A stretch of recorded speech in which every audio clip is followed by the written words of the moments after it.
കോതമംഗലത്ത് UDFന്റെ വിജയം കണക്ക് കൂട്ടിയതാണെന്ന് കോൺഗ്രസ് നേതൃത്വം. മുനിസിപ്പാലിറ്റിയിലും പഞ്ചായത്തുകളിലും മികച്ച വിജയമാണ് നേടിയത്. സംസ്ഥാന സർക്കാരിനും ആന്റണി ജോണിനും എതിരായ ജനവികാരമാണ് പ്രകടമായതെന്ന് കോതമംഗലം ബ്ലോക്ക് പ്രസിഡന്റ് ഷമീർ പനക്കൽ പറഞ്ഞു. ഭരണ സംവിധാനങ്ങൾ ഉപയോഗപ്പെടുത്തിയും പണം ഒഴുക്കിയും CPM നടത്തിയ പ്രചരണം വോട്ടർമാർ തള്ളിക്കളഞ്ഞെന്നും അദ്ദേഹം വിശദീകരിച്ചു. കോതമംഗലത്ത് UDF നേടിയത് അപ്രതീക്ഷിത വിജയമല്ല, കൃത്യമായ കണക്കുകൂട്ടൽ ഉണ്ടായിരുന്നു. സംസ്ഥാന സർക്കാരിൻ്റെയും MLAയുടെയും വിലയിരുത്തലാകും തെരഞ്ഞെടുപ്പ് എന്ന് UDF നേരത്തെ തന്നെ പറഞ്ഞിരുന്നു. ജനവികാരം വോട്ടെടുപ്പിൽ പ്രകടമായി. വന്യമൃഗശല്യത്തിന് പരിഹാരം കാണാതിരുന്നതുൾപ്പെടെയുള്ള കാരണങ്ങൾ UDFന് വോട്ടായി മാറിയെന്ന് കോൺഗ്രസ് ബ്ലോക്ക് പ്രസിഡന്റും തെരഞ്ഞെടുപ്പ് കമ്മിറ്റി ചെയർമാനുമായ ഷമീർ പനക്കൽ വിശദീകരിച്ചു. 2016-ലും 2021-ലും UDFനെ സംബന്ധിച്ചിടത്തോളം നഷ്ടപ്പെട്ട നിയോജകമണ്ഡലമാണ് കോതമംഗലം നിയോജകമണ്ഡലം. ഈ നിയോജകമണ്ഡലത്തിൽ കഴിഞ്ഞ 10 വർഷക്കാലമായി ഭരണത്തിൻ്റെ ഭാഗമായി പ്രവർത്തിച്ച MLA അദ്ദേഹം 3ാം വട്ടവും LDF സ്ഥാനാർത്ഥിയായി മത്സരിക്കുമ്പോൾ ഞങ്ങൾ വളരെ കൃത്യമായി പറഞ്ഞിരുന്നു, ഈ തെരഞ്ഞെടുപ്പിൽ UDFന് അനുകൂലമായ സാഹചര്യങ്ങളാണ് നിയോജകമണ്ഡലത്തിൽ മൊത്തത്തിലുള്ളത്. അതുകൊണ്ട് 10 വർഷക്കാലം ഗവൺമെൻറ്റും പ്രത്യേകിച്ച് കോതമംഗലത്തെ MLA ആയി പ്രവർത്തിച്ച ആളിൻ്റെയും ഒരു വിലയിരുത്തലാകും ഈ തെരഞ്ഞെടുപ്പ് എന്ന് ഞങ്ങൾ തെരഞ്ഞെടുപ്പിൻ്റെ ഘട്ടങ്ങളിലൊക്കെ പറഞ്ഞിരുന്നു. അത് അക്ഷരാർത്ഥത്തിൽ കോതമംഗലത്തിൻ്റെ വോട്ടർമാരും പൊതുസമൂഹവും ഏറ്റെടുത്ത് UDF സ്ഥാനാർത്ഥിയായി മത്സരിച്ച ഷിബു തെക്കുംപുറത്തിന് ചരിത്ര ഭൂരിപക്ഷം നൽകിയിട്ടാണ് ഈ തെരഞ്ഞെടുപ്പ് വിജയിപ്പിച്ചിട്ടുള്ളത്. കഴിഞ്ഞ പാർലമെന്റ് തെരഞ്ഞെടുപ്പിലും തദ്ദേശ സ്വയംഭരണ സ്ഥാപന തെരഞ്ഞെടുപ്പിലും LDFന് കനത്ത തിരിച്ചടിയേറ്റിരുന്നു. എന്നിട്ടും അവർ തെറ്റുതിരുത്താൻ തയ്യാറായില്ല.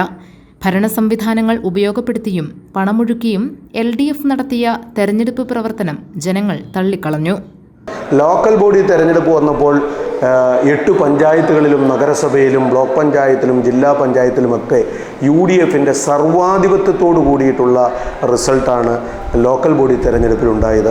അതുതന്നെ ആവർത്തിക്കും നിയമസഭാ തെരഞ്ഞെടുപ്പിലും എന്ന് ഞങ്ങൾ പറഞ്ഞിരുന്നു. പക്ഷേ CPM അത് മുഖവിലക്കെടുക്കാനോ പരാജയത്തിൽ നിന്ന് പാഠം ഉൾക്കൊണ്ടുകൊണ്ട് തിരുത്തൽ വരുത്തുന്നതിനോ കോതമംഗലത്തെ CPM നേതൃത്വം ഒരു ഘട്ടത്തിലും ശ്രമിച്ചില്ല. CPMൻ്റെ മുഴുവൻ ഭരണ സംവിധാനങ്ങളും അവരുടെ ജില്ലാ സെക്രട്ടറി അടങ്ങുന്ന CPMൻ്റെ ജില്ലയിലെ മുഴുവൻ നേതൃത്വവും 10 വർഷക്കാലം MLA ആയി പ്രവർത്തിച്ചയാളും ഒക്കെ ചേർന്നിട്ടുള്ള ഭരണത്തിൻ്റെ മുഴുവൻ സംവിധാനങ്ങളും ഉപയോഗപ്പെടുത്തിക്കൊണ്ട് പണമൊഴുക്കി നടത്തിയ ഈ തെരഞ്ഞെടുപ്പിൽ, എല്ലാ അധികാരവും ഉപയോഗിച്ച് നടത്തിയ ഈ തെരഞ്ഞെടുപ്പിൽ ഇത്ര വലിയ തിരിച്ചടി CPMന് കിട്ടി എന്നുള്ളത്, LDF സ്ഥാനാർത്ഥി ഏറ്റവും ചരിത്ര ഭൂരിപക്ഷത്തിലാണ് പരാജയപ്പെട്ടിട്ടുള്ളത്. അത് കിട്ടുന്നു എന്നുള്ളത് അവരുടെ കഴിഞ്ഞ 10 വർഷക്കാലത്തെ ജനങ്ങൾ വിലയിരുത്തിയ പ്രവർത്തനം വിലയിരുത്തിയതിൻ്റെ അടിസ്ഥാനത്തിലാണ് ഈ തെരഞ്ഞെടുപ്പ് പരാജയം അവർക്കുണ്ടായത്.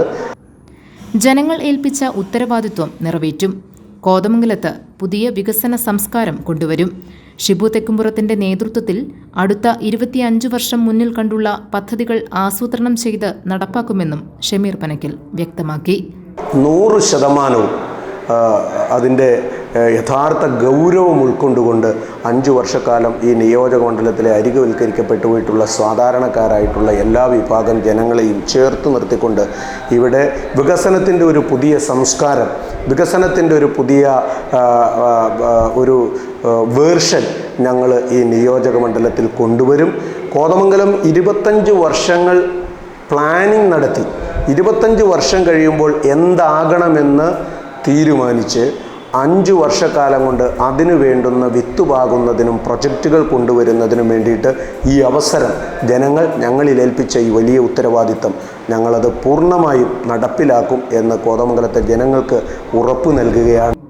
News desk GTV news.